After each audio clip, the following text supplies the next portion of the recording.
All right. 1, 2, 3. Mortal Kombat!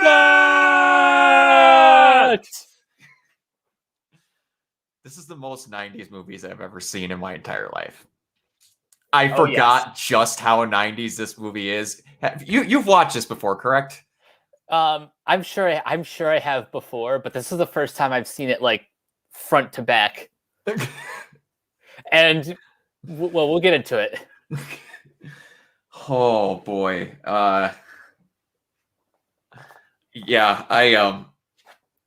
It's just the movie is exactly how I remember it. It's just that every time I watch it, I just forget the sheer level of just grade A cheese, and that's coming from Wisconsinite. There is cheese to the maximum, and that's how it should be.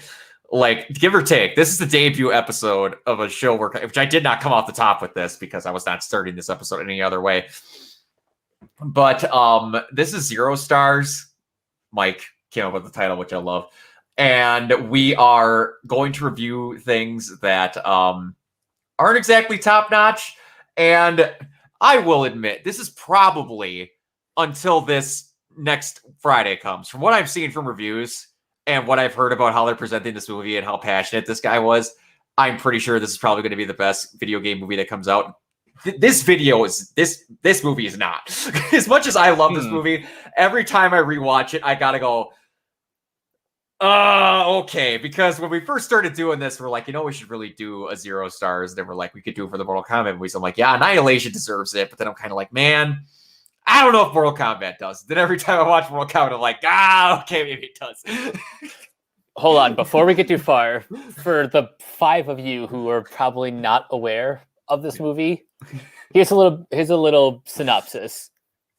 So, Lord Raiden, played by Christopher Lambert, yes, Highlander himself. The Highlander. Handpicks 3 martial artists. Federal agent Sonya Blade, played by Bridget Wilson, who, yes, is the love interest from Billy Madison. Yes. Oh, Veronica Vaughn.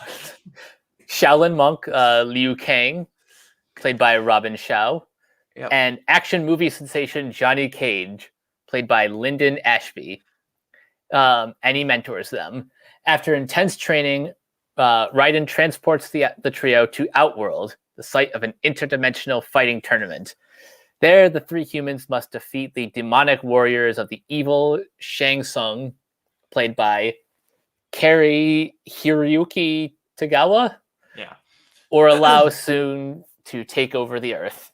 Now, I've got 2 questions that they probably have the same answer. Yep. One is, how come most video game fans consider this the greatest video game movie of all time, but why did critics despise it? Because it's fully aware of what it is. Yeah. That's part of it. But my God, the thing is that there's actually, for the roles in the movie, they're casted incredibly well. They are. Like, to a stupid degree. I said this on Facebook yesterday when I was watching it. I think Lyndon Ashby as Johnny Cage, and this is not hyperbole, I am being dead serious, might be the most accurate casting of any character in a movie, period. It's practically perfect. It's unreal. He looks just like him. He acts to a T like him. And it's like, and we'll get into why critics tear it apart, because there is just there's logistical plot holes the size of the Grand Canyon in this thing. But it's corny. It is exactly what those 90s Mortal Kombat games were. Like, to a T. And like 90% of this movie is Techno Syndrome by the Immortals. 90% of this movie is that song. Yeah, it's like if you adapted a movie out of that theme song, it's just this. Exactly. That is exactly what it is. And it's just what I want to say. We're gonna get into the movie, but like, yeah, everything about it just came together. This movie, the more I look back at it, I'm shocked that it happened. It's so weird. And I get that it was huge back then and it's still huge now, which is why we're getting this and we're getting the different version of it that we're getting now. But it still blows my mind that it happened. And it made an ass load of cash compared off its budget. Hold on. I'm looking up the budget or the budget in the box office right now. So this was made for 18 million, but keep in mind this was 18 million back in 95. Yeah. And it made 124.7 million off of that budget. So yeah, it was a hit. Yeah, it was a monstrous hit. So they knew what they had to do. And the fact that also they're like, someone listed when they were talking about this, they're like, list why this movie didn't do as well as it should have in 5 characters, and someone put PG-13. Obviously the dash in the middle. But yeah, and I get that, but it made up for some of the great stuff in the movie, because like you wouldn't have got this movie if it wasn't PG-13. They did not have the balls to make a video game movie be rated R back then. Yeah, we've come a long way since then. Mm-hmm. And yeah, go ahead. Now here's a question. So a lot of the reasons why modern movie fans like view this movie with like a big, like a big sense of irony is because, by today's standards, it looks like garbage. Oh, absolutely. Like, Goro is a sleep paralysis demon. And Reptile, oh. that is some of the worst CGI I've seen. Arguably worse than the Scorpion King in The Mummy Returns. Just you wait till we watch Annihilation. But here's my question: if this exact movie came out today, post Avengers, post like the Marvel Cinematic Universe, with better CGI, yeah, same plot, yeah, but with like generally the same structure, do you think it would be better or worse received? You're because the reason I ask is because I'm watching like Johnny Cage be his snarky egotistical self, and he honestly would fit in with like the rest of the Avengers. He would. Johnny Cage, like there's parts of this that would do very well. Johnny Cage would. Shang Tsung with a little bit better lines would. Robin Shaw, it might be the definition of what a 90s what I want to say martial arts actor is. Like there was no chance in hell anyone else was going to be Liu Kang in that movie. If they did not get Robin Shaw to be Liu Kang, they weren't making that movie. Like it would have been a Johnny Cage solo film if they couldn't get Robin Shaw. Yeah, it's like no one else was doing it. There was no chance in hell. He was the exact guy. And then there's a rumor. I have not had this confirmed. And hold on. I need to look this up quick just to... Because I seen a thing that keeps popping up that apparently the first choice to be Sonya Blade was Cameron Diaz. Excuse me? Yeah, like this came out recently in a bunch of stuff. But I guess she was supposed to be Sonya Blade, but she there was something, she had to be replaced. There was something among what do I want to say?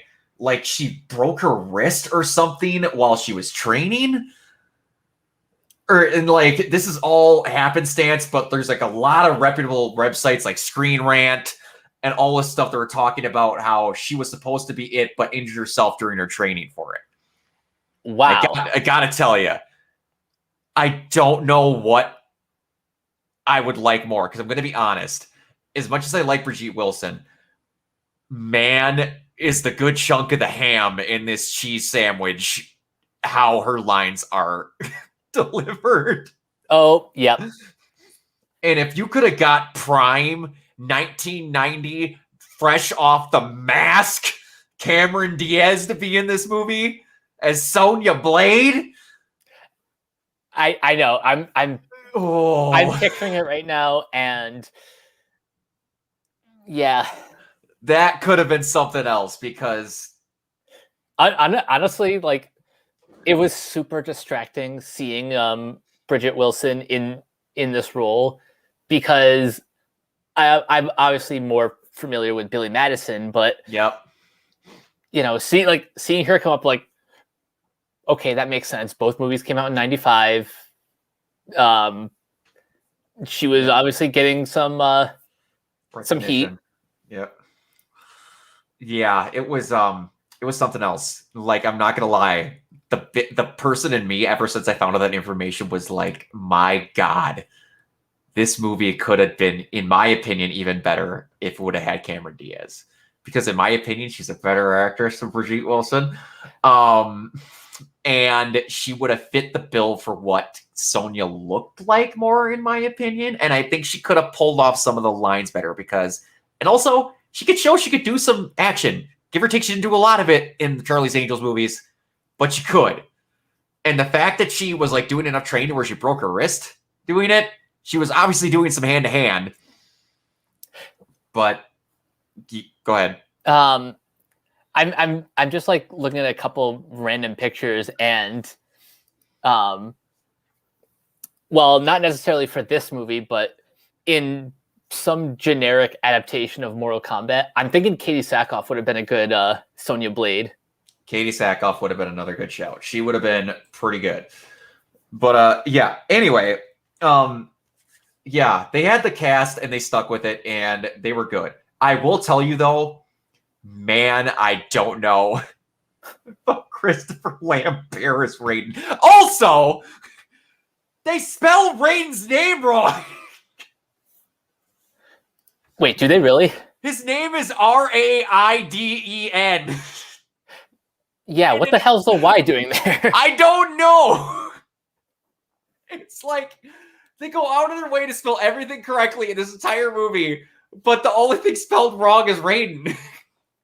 On Wikipedia, it says Raiden, sometimes spelled Raiden with the R-A-Y. Yeah, because it wasn't like they changed it in Mortal Kombat games after that. No, it was Raiden, and then it was stayed that. The only time it's not is in this movie. I gotta watch Annihilation again. I think they spell it the right way in Annihilation. Wow. But anyway, yeah, going back to the actual movie, a little bit away from the casting, which, again, is all great. We'll get to Kano because there's something special about him in the casting because the guy lied apparently in the movie. But interesting. I like how this whole thing starts out with again just Techno Syndrome playing over fire shooting out of the Mortal Kombat logo, which is just 90s. It's the most 90s thing ever, and it just starts out with Shang Tsung in a really weirdly misplaced fight taking Chan, Lu's brother's soul, saying your soul is mine, and he wakes up from the nightmare. The text message, every time I see it from his grandfather, just makes me laugh. Brother dead, come home. Like, what? That's all you got? That's all you're gonna message him? Like, I get you're a monk that doesn't know technology, but you could have been like, I'm so sorry. Like, my condolences. No, come home. We need to talk. And also, I like how in the credits it says that Raiden handpicks these fighters. Everyone that goes for Earthrealm is there because of Shang Tsung. Yep. He handpicks Johnny. He tricks Sonya through Kano. And he basically kills Chan to get Liu to go there. And I forget that every time I watch the movie. I'm like, Shang Tsung picks the team that beats his ass. And then Raiden's just kind of there to take credit.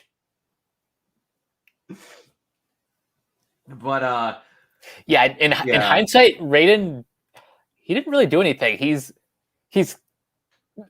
like it's like he's Gandalf, but even more useless. Yeah, until like he turns into Gandalf the White, which is kind of a thing that happens in Annihilation, but like taking his powers away. It's a thing that happens in the games, so I get it. But one thing that comes from this movie that was never in the games ever until I think it was in Mortal Kombat 9, I think, is Shang Tsung's like absolute fascination with Sonya Blade comes from this movie. And that gets transplanted in the games later on. But yeah. Another thing that comes from the movie that you get to see very early when they're on the ghost ship, which we'll get to some stuff on there, is the living hook. It's always just a spike that's hidden in Scorpion's in like his sleeve or something. The movie was the only time that it was like a living being that comes out of his wrist. Oh, comes really? out of his palm. Yeah, that's never in anything else. I was always wondering like what exactly Scorpion's abilities were. Well, it's the Hellfire. It's the taking off the thing.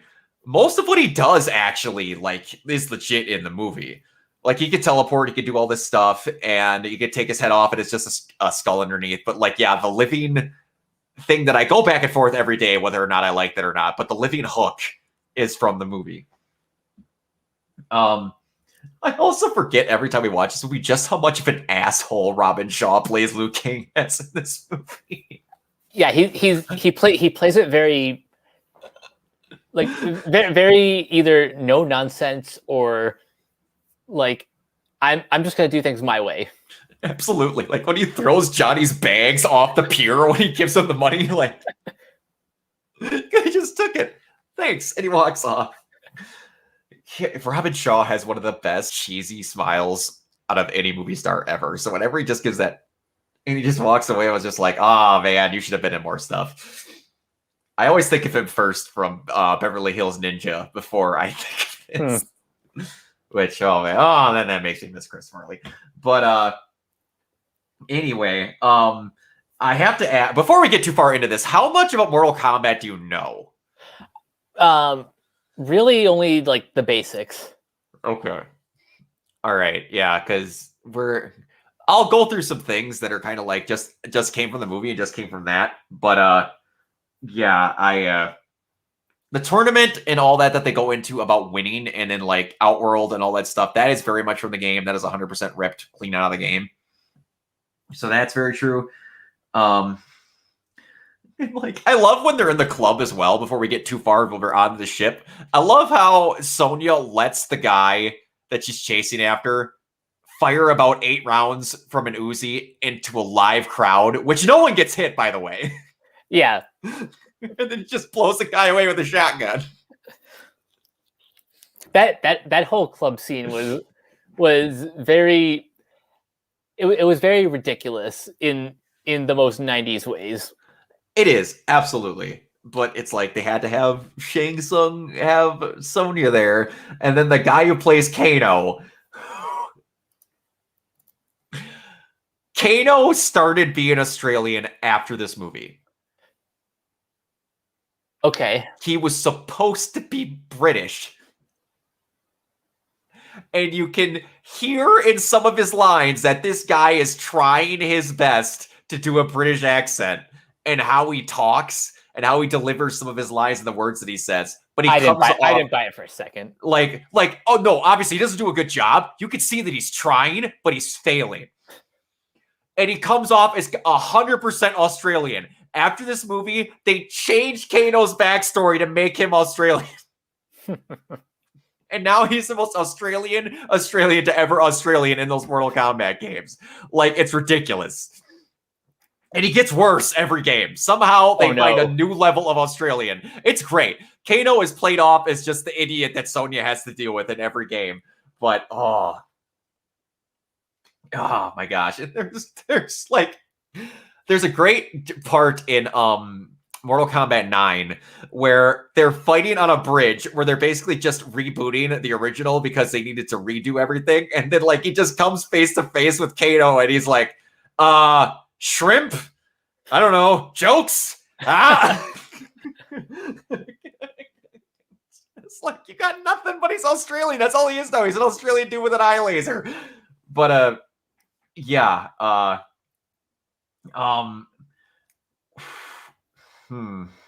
I'm trying to think how we want to go through all this. We just want to go through the whole beats of the movie or not, but it's like, who are your favorite castings in this before we get too far into everything?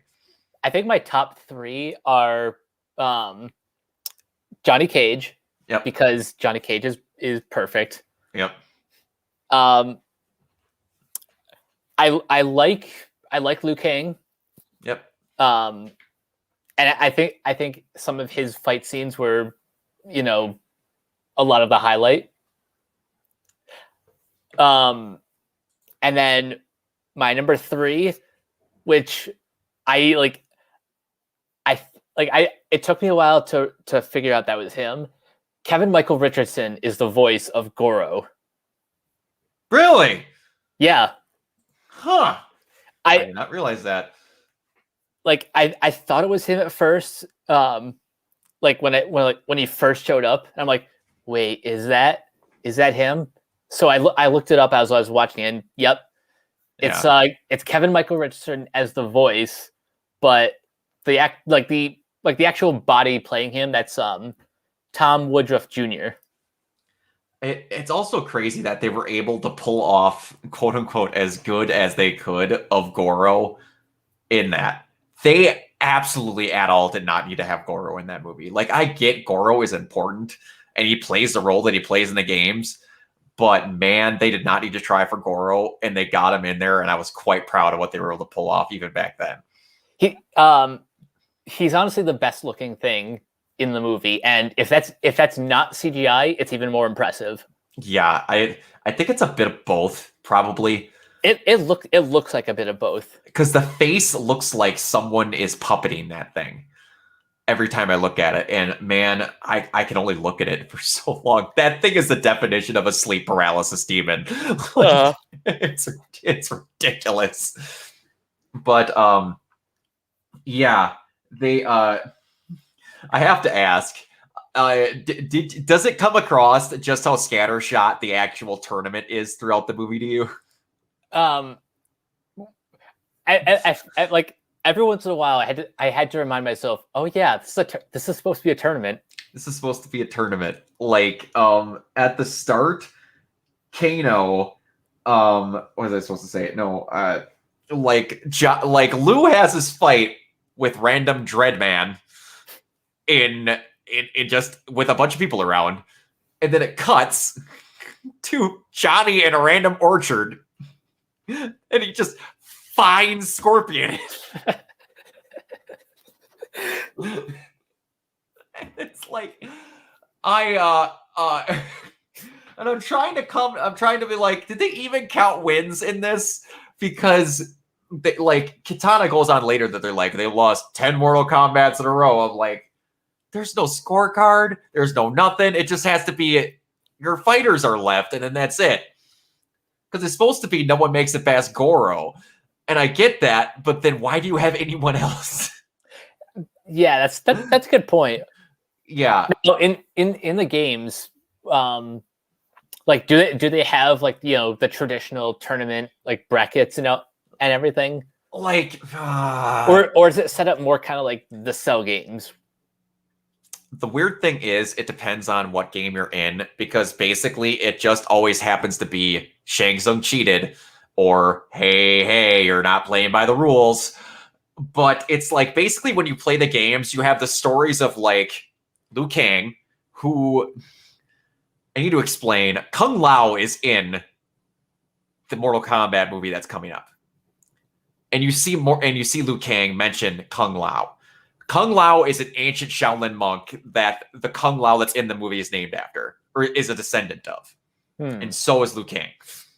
So that was one thing I thought I should clear up. But like basically when you just play the game, you have the story of the people that get to there, and eventually Liu Kang wins it. But like whenever you play the game, you just play as that person, and then you get an ending. Like they'll pick a random 8 people you fight through until you get to whoever that game's boss is, and then it ends. And then they're like, this is what would happen if Liu Kang won the tournament. This is what would happen if Reptile won the tournament. And you get a different ending each time. So I don't exactly remember how the Cell games operated, but it's basically you just have to beat 8 people and then you fight Shao Kahn. or you fight Shang Tsung, or you fight Goro, and then you fight Shang Tsung. That's basically how it ends. Okay.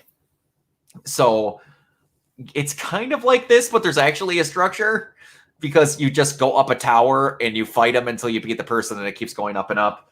That actually just kind of sound that doesn't sound any different from like Tekken or Street Fighter. The way it is the same thing. Okay. Yeah, it's basically how almost every fighting game does that. I can't think of one off the top of my head that doesn't do it that way. So it's basically if it's not broke, don't fix it. Almost every video game did it. Like, I don't know who did it first, but yeah, that's how they continue the storylines. And then basically when the next game comes out, they go, these are the ones that were canon. See, that makes sense, and it also explains why I will wait till we cover the 2021 film to confirm this, but I almost have a sneaking suspicion that the story of Mortal Kombat kind of doesn't work on film. And the reason why is because there isn't really enough real estate, to go through the whole tournament fight by fight. Yeah, and the problem is that I think there is enough real estate. The problem is I don't think anyone wants to watch that movie. Wait. I should say not casual fans don't want to watch that movie. Okay, there we go. Because if you're going to have someone just kind of make a blurb about how, the Shirai Ryu got killed by the Lin Kuei, but not really, and then Scorpion's gunning for Sub-Zero. If you could get a person that could fine-tune all that stuff into it, you could realistically have that movie happen. And I kind of think that's what they're trying to do with this one. I just think that they're going to have the tournament only be a couple of fights, and they're going to be really short and really gory and have a setup. Because I don't remember how long the movie is. But, if you're going to have, the raid is 90% people fighting. It's just you have it in succession. So if you get the people that just want to have people mess themselves up and watch it, you can. It's just that you got to have that pesky story in there for the people that want to. And there is story in Mortal Kombat. If you look it up, there is. It's just that the problem is a lot of characters have their own thing going on. And you have to find the ones that mesh, like Sonya, Jax, Kano, Johnny. They're all in their own little cube, so you can make them be their own thing. Sub-Zero, Scorpion, they're their own thing. And then Shang Tsung, Shao Kahn, Goro, and Raiden, they're all kind of just the dudes in the background that could be there. So you have to be very careful if you're going to make a story about who you pick. So let me ask you this: how do you think this movie handled the story of what seems like three random people kind of joining forces to take down this boss? I think it does all right for the most part, but my God, do they not understand what words mean after a while? Because, again, in this movie, you have those fights happen, and then, apparently, they just throw stuff in. Either Johnny is that self-righteous that he keeps a picture around, or Scorpion was a big fan of Johnny Cage. That fight just ends. And then, at the end, it's handled really well. But how we get there is not handled well. Because halfway through, they're just okay, cool. Goro, we need to be really careful of two people. Liu Kang, who is a descendant of Kung Lao, who is a person who we had to cheat for you to beat in the original Mortal Kombat tournament. And then 2, we have Kitana, who is the daughter of Sindel and King Jared, who will get into more about why I fucking hate how Ermac is portrayed in Annihilation when we talk about King Jared later on. But because people that don't know, Ermac is my favorite of the colored ninjas, and we'll get into why the version of Ermac, what I really like later, which you don't see in the movie. And then we're Katana's really dangerous. That is the Shao Kahn's basically adopted daughter, because they just kill Jared, force Sindel to be with, which they retcon how that all happens later on, that Sindel actually killed Jared to satisfy Shao Kahn, but we'll get into that later. We need to be really careful, these two. Can't have either of them fight Goro. Can't have either of them fight me, because I'd be in trouble. Cool. There's a fight in the middle of the movie where both of them are supposed to do Mortal Kombat, and they just let it end in a no contest. Yeah, that he personally oversees. Yeah, honestly, when that fight ended, it's kind of like Shao Kahn was like, "Stop! No, come back." Yeah, exactly. Or Shang. It's like Shao Kahn and Shang Tsung. They were Mortal Kombat was obsessed with S's and K's, because it's Shang Tsung, Shao Kahn, and then Shinnok are the first three main villains that are in that. And it's, yeah, he's just like, I am disappointed in you. I'm not going to make you get killed, but I don't like what you said. And then it's like, cool, he's just going to fight Sub-Zero. Use the element which brings life. What?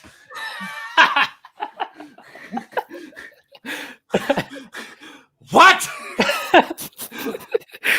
Probably one of the stupidest moments. But the one that's like, go ahead. It's the one that made me laugh the hardest. Because it's like, oh, the thing that brings life, water, but doesn't he make ice out of water? Oh.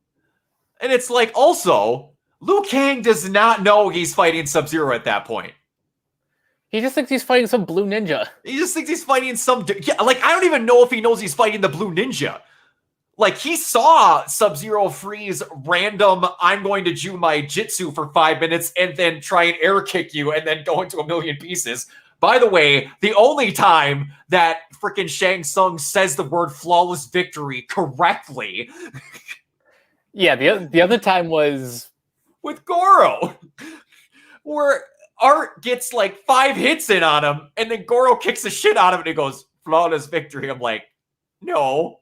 That's not how it works. Art may not have done anything, but he punched you like 6 or 7 times, and I have a headcanon. I think Shang Tsung believes that flawless victory is obtained if you don't bleed. That actually makes sense. Because he doesn't say it in a fight where one of the people bleeds. And I'm like, that's not what flawless victory means. But whatever. So they have that fight where, again, they're cheating and to make Liu Kang win these fights. They don't believe Liu Kang can win these fights, pretty much. Because it's like, use the element which brings life. You don't know what that means because you don't know when you're fighting Sub-Zero.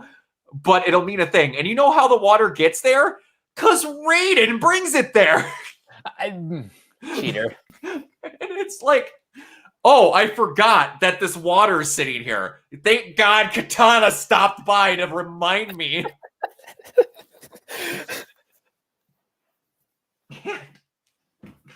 And then they're like, okay, cool. Sub-Zero's dead.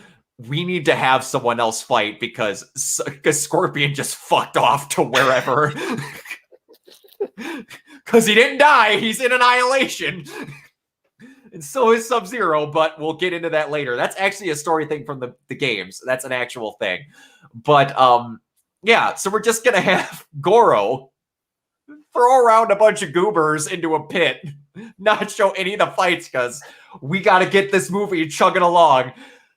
And then he kills Art. It's just like, yeah, that Mortal Kombat character, Art Lang, or whatever his name was. And then we get probably the best fight in the movie outside of Shang and Liu Kang, where he actually had the two martial arts fighters where they're like, there's no CGI, there's no stupid camera cuts. We're just going to have an actual fight. Where I think my favorite line in the entire movie comes from. One thing Johnny Cage is known for is the splits nut punch. Like, that's not a thing they made up for the movie. That is something he is, like, known for. Okay, that makes sense. But what's great is in the video game, Goro is the only character that is not affected by it. Oh, so So they basically made Johnny Cage OP for that fight. Absolutely.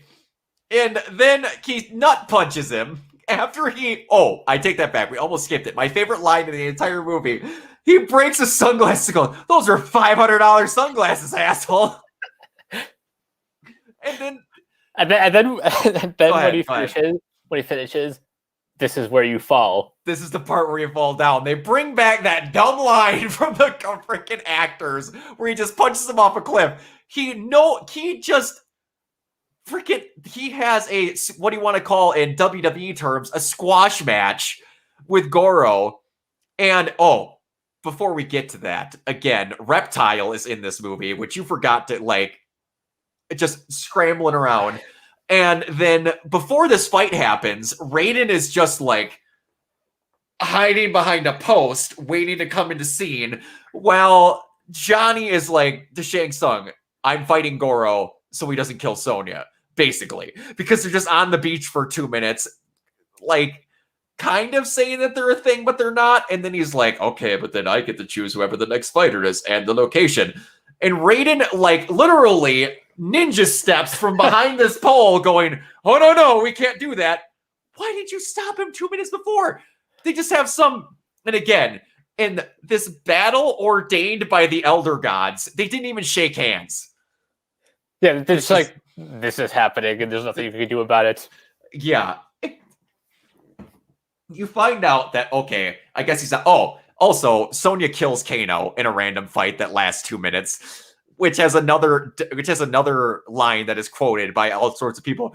"You can't win, baby. I studied all your moves." You didn't study the one where she grabs your head and cracks it in half. But yeah. And I would watch the CinemaSins also as well, which is what I'm going to do after we watch this.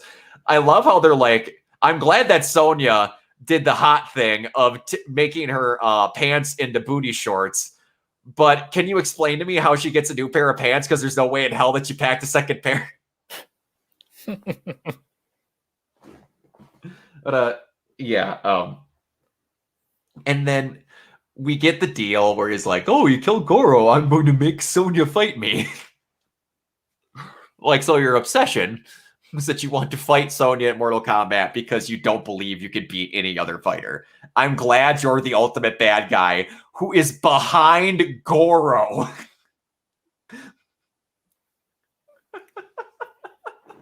Oh boy. Like, I've talked a lot, so I'm gonna let you talk for this back half here because this is where it actually gets like somewhat good. You know what? I'll be honest. I think the back half is most of the reason why this movie has the reputation that it does. Because the fight between hold on, what's his name? Shang Tsung and Liu Kang. That actually is like one of the best moments of the film. It is. We have to get some slack before we get there, though. Don't forget about Reptile.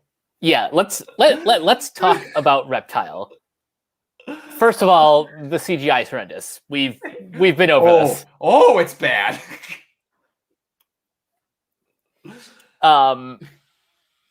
Yeah, like I said before, this is like probably some of the worst CGI I've seen, and even his cloaking, like his like invisibility cloak doesn't really work at all, because like you still kind of see the lines. Yep, and you like how Liu Kang just hold on. Ah!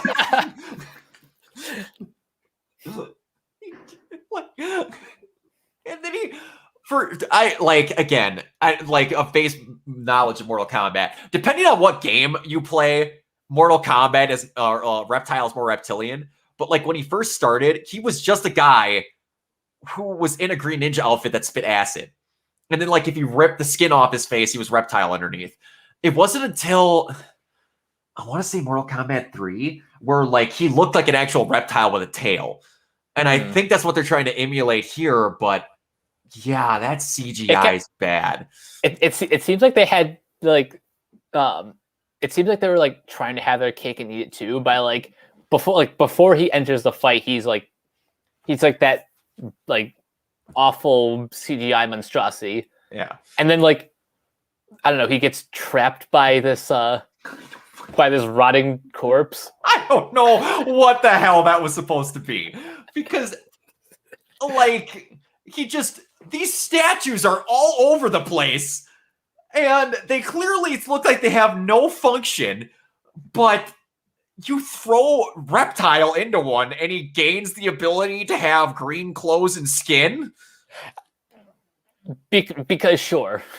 Because sure. And like the fight with Reptile and like Liu actually isn't that bad. And you get to see the signature move that Liu Kang does outside of turning into a dragon with which will get into annihilation. You get to see the bicycle kick. I never thought I'd get to see that in the Mortal Kombat movie, which I think we're going to see it in this one. And oh boy, do I actually hope that they do that. Like, just, I want it. I want it to be stupid. I want him to say something because you actually just see him like on the wires doing the kick in here. But, and then he kicks him.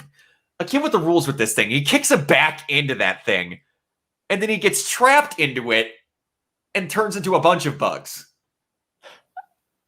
Yeah, it's just weird.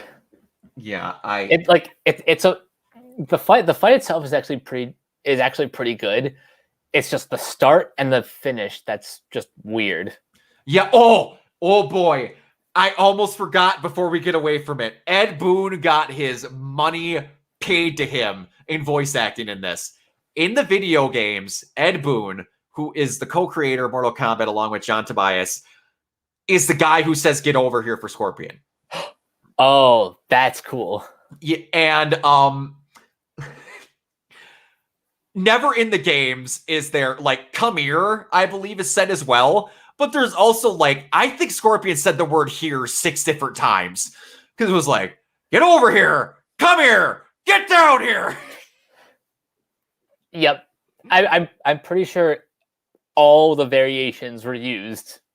But yeah, I had to get that out there before I forgot, because that was one thing I was gonna.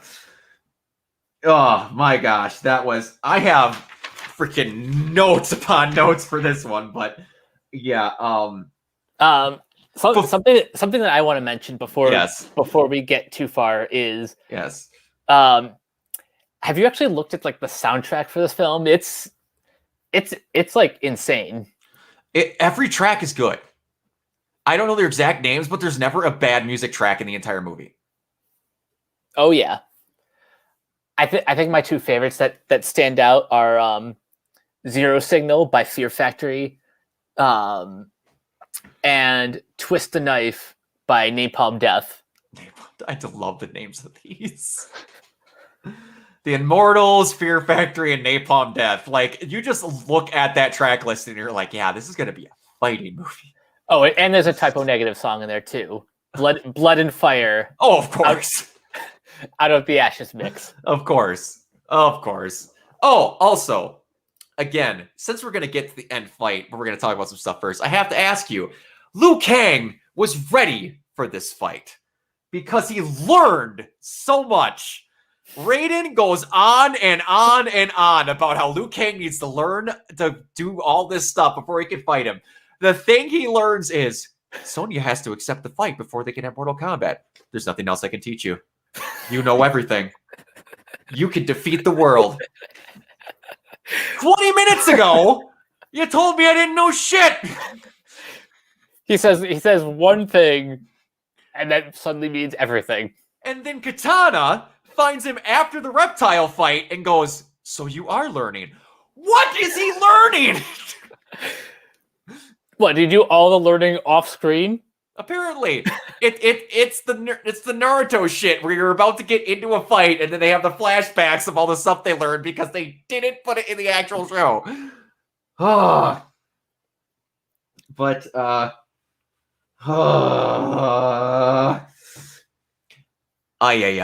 But yeah, again, we have the 90s moment of where Brigitte Wilson has to get put into this freaking Tarzanian level, like, short, skimpy skirt because she's there. Because 90s. because 90s, and then again because 90s. Somehow, no one noticed Johnny Cage, Liu Kang, and Katana getting into the monk uniforms to follow them into the ceremony.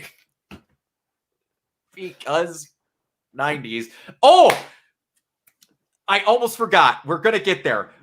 Christopher Lambert is the worst part of this movie, but he's also the best part of this movie. Because twice, the Christopher Lambert laugh as Raiden is the dumbest thing in this entire movie. Sorry. But also, I want to say it's as Liu Kang is fighting someone, or it's Johnny Cage is fighting Goro. He does the nut punch or whatever, and then he smacks one of Shang Tsung's fighter and goes, ha ha! Sorry. He's supposed to be this omnipotent thunder god. That had to have been improv. It had to. Every time he laughed, I guarantee he did one of them, and they're like, we need to go back and have you do the laugh again because you're Christopher Lambert. You're an idiot. I love you, Christopher, but you were not supposed to be Raiden. But, okay. That's the last of it. Like Mike said earlier, this fight between Shang Tsung and Liu Kang, although it is the definition of the 90s, you can tell they practice this fight over and over again because of the choreography, but it's good. It's really good. Like, they're legit hitting each other, like legit as you can get. This looks like a fight. And wow, can you tell that they're like, all right, I will accept your fight. And then all of a sudden, everyone gives them space and it gets dead quiet. They're like, oh, this is where the like actual people that know how to do like the fighting are going to fight now. Mm-hmm. It's so obvious. They're like, we waited this whole movie to be like, yeah, the two Asians that actually know what they're doing are going to fight now. I know that sounds racist, but man, that was the 90s moment they were pulling off in that movie. Yep. Like there's no other way to watch this movie than understanding the culture of 1995. Absolutely. We were definitely in a different place. Yeah, that's although aesthetically, this still kind of feels like a rated PG-13 Power Rangers movie. It does. And there's points where, you know what, that works. They should all meet up in like, can't think of the director's name, the guy who I guess has been fighting for like 7 years to get this Mortal Kombat movie made the way he wants to. He kind of talks about how he wanted them to meet up kind of like the Avengers do. Are you talking about the director of the new ones, Simon McCoy? Yes, I'm talking about him. He's talked about how they have to meet in a natural way. And like Power Rangers are kind of like Raiden is basically Zordon of the Mortal Kombat universe. I'm not going to lie. That's basically what he is. But like you have to have that person that gets them together. And Power Rangers is not too far off. I need 6 middle-aged fighters with attitude. It's not too far off. But yeah, he gathers everybody up and then they finally get to this fight and they finally hash it out. And it's really good.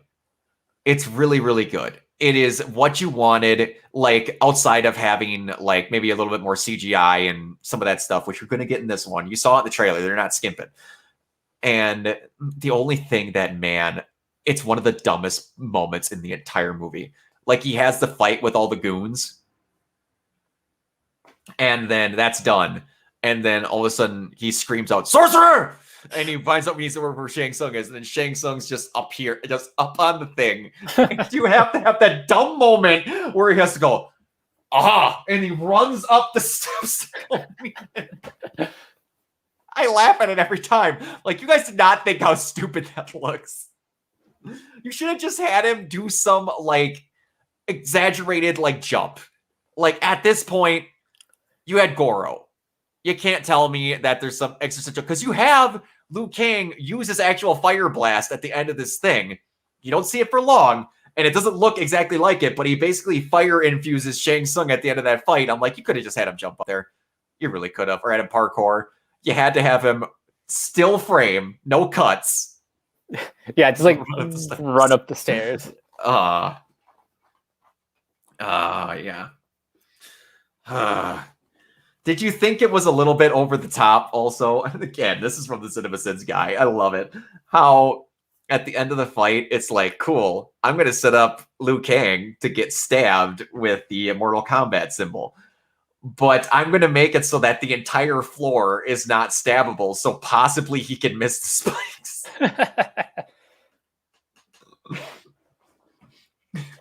Yeah, like the way that the like the spikes are kind of like popping up from the ground. just that whole idea just seemed very, very silly. It did. It very much did. And I just, yeah, it's weird. And you got to do what you got to do in those moments. They wanted to have what they wanted to have, and they did. So, and then he wins the fight. He has the moment with Chan, which is great. And they just kind of go home and set up a sequel. Yep. Have you seen a movie set up a sequel that fast before? What comes to mind? Because I was blanking to come up with an example that sets it up that fast. Like, the next movie's going to happen 5 minutes from now. I mean, like, what are the most, like, obvious examples of sequel bait? But this kind of doesn't count because it's part of a young adult trilogy. At the end of the Maze Runner, you know, I have not seen the Maze Runner film, so you're going to have to help me out here.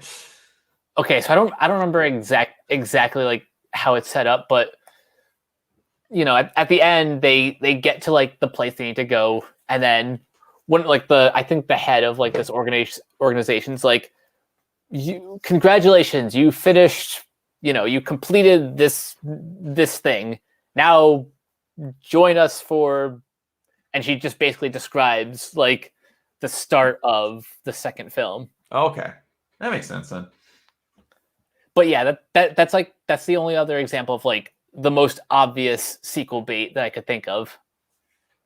Yeah, that is very true. And then, like, I guess technically we didn't know it was going to happen minutes later, but The Force Awakens had one happen later, but they didn't point blank say it was going to be set up because Star Wars movies never do that. That was the first one that did it like that. But yeah. And man, you want to talk about bad CGI. That version of Shao Kahn is terrible. And the one we get in the movie is terrible, but that one was bad. Have you, like, you've seen this one front to back, like you said this. Have you seen Annihilation?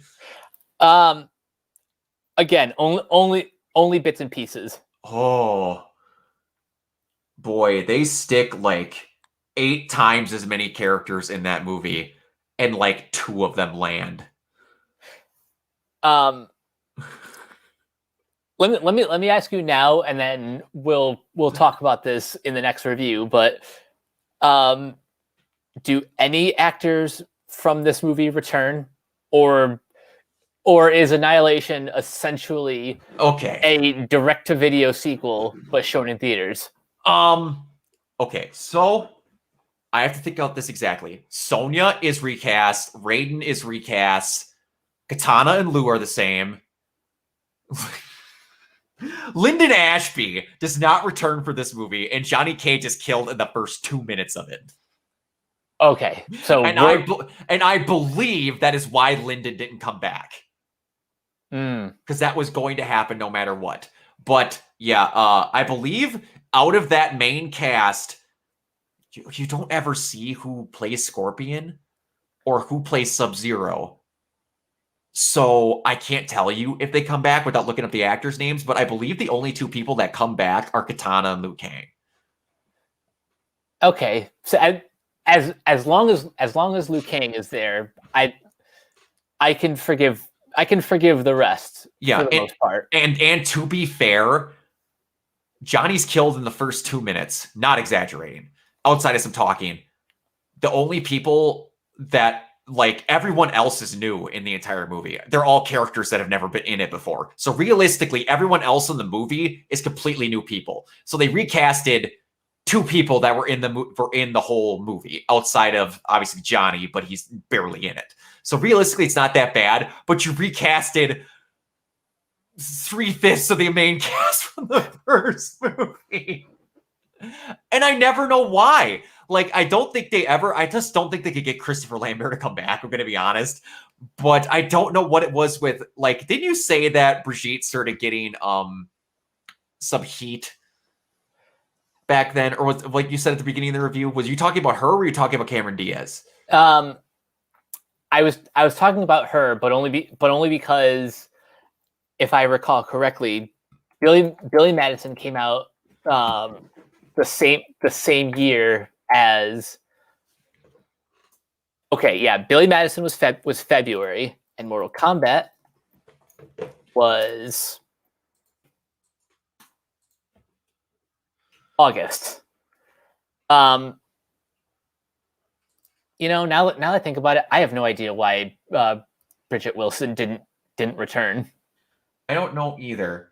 And wait, hold on. Oh. She was in a film in '97. She was in I Know What You Did Last Summer. Do you think maybe she was just not able to do it at the same time? It's possible. Because that's a definite possibility. So it could be. We'd have to see. And honestly, I actually like who they recasted. I can't remember what the woman's name is, but I actually like Sandra Hess. Sandra Hess. I actually like her in the movie. I actually really do. I think she did great. So I have no complaints. And then the guy who plays Raiden, if you've got it up there, in my opinion, fits what Raiden is more. Oh, James Remar. James Remar. Christopher Lambert was hilarious as Raiden. I will not take that away from him. He is a great part of why that is a 90s movie. But yeah, the guy who... Wait a minute. James Remar plays a character in Black Lightning. He's Peter Gamby. Oh, okay. Nice. Huh. So that's actually really cool casting. Nice. Yeah, no, that dude has been pretty good. I have no complaints about that guy, so sweet. And before we go here, and I guess I'll ask you the same thing. Is there anything that you would like to know if it was plot, I want to say, new to the movie, or any game-related things with the movie compared to that batch of games that came out? Let's see. I guess my question is, my general question is, and I know we talked about a few details, like Kano turning Australian after this movie. Other than that, are there any other like significant effects that either of these two movies had on like the future of the franchise? I would have to watch again. It's been a hot minute since I watched Annihilation. The last time I was at my I now refer to him as my dad now, the guy who I changed my last name to. I watched the first one with him, so it's a lot more fresh in my head. Annihilation, not so much. But out of this movie, the Shang Tsung obsession with Sonya is from this. The and it doesn't go back into it, obviously, like I said, the live living claw thing is from this. Kano becoming the most Australian thing ever to hit video games came from this. And there's stuff like, again, I would have to re-watch the quote unquote story stuff from the first games, but like everything to my knowledge is pretty spot on for how it used to be.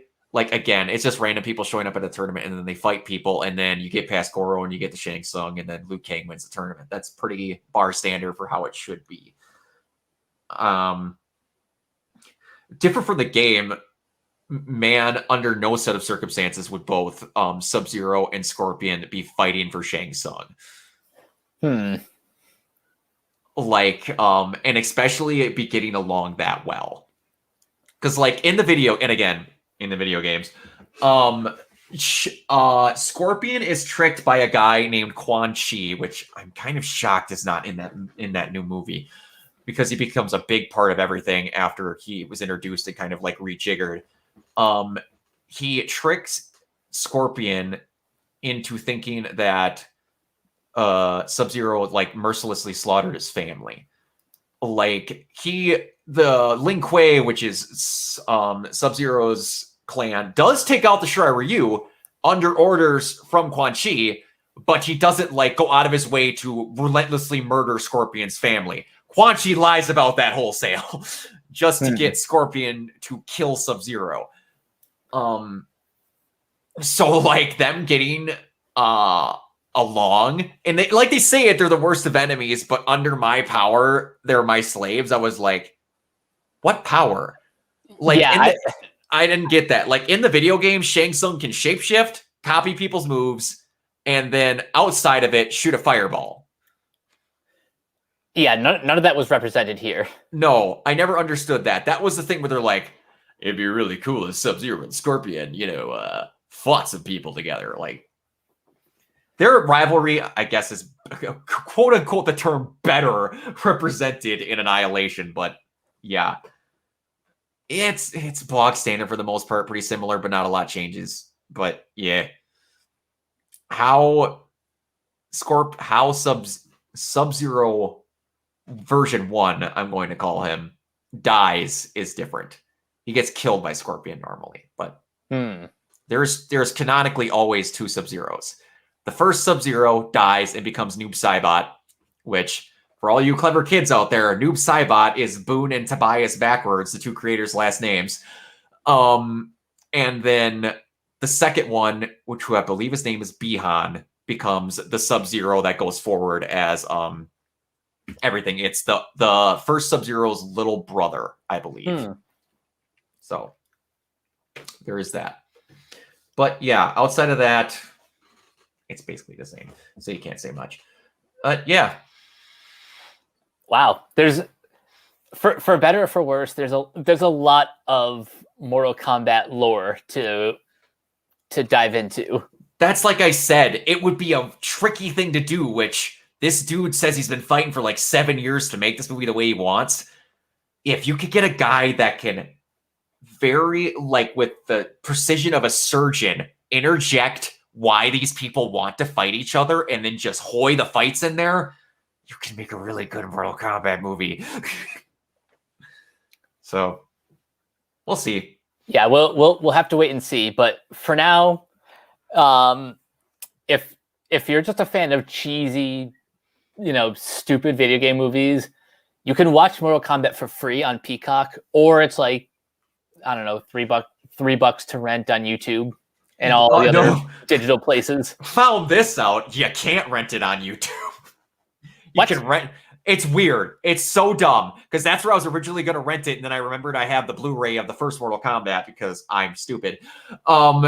You can preview them on YouTube. You can rent them on Amazon. That is weird. It's dumb.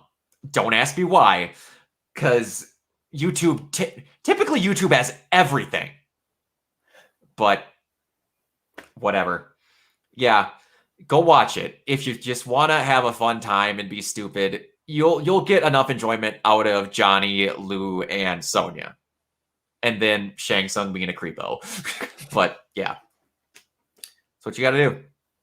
So that has been our first thing of 0 stars. And keep it raw. Don't get it twisted. I like that movie. But this is going to be us picking stuff apart. This is us just talking about why these movies are bad, and give or take, most of the time it's so bad they're good. But I'm going to tell you right now, sometimes it's bad because it's bad.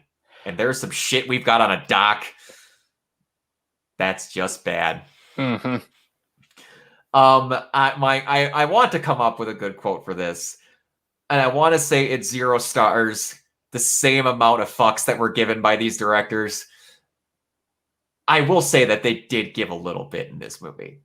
A little bit. It still gets 0 stars, but it's still a little bit. Annihilation, they were giving away any fucks they had given for free. They were just none. They were gone. They were fresh out. I will quote Adam Blampier at this point of saying their bucket of fucks had a hole in the bottom.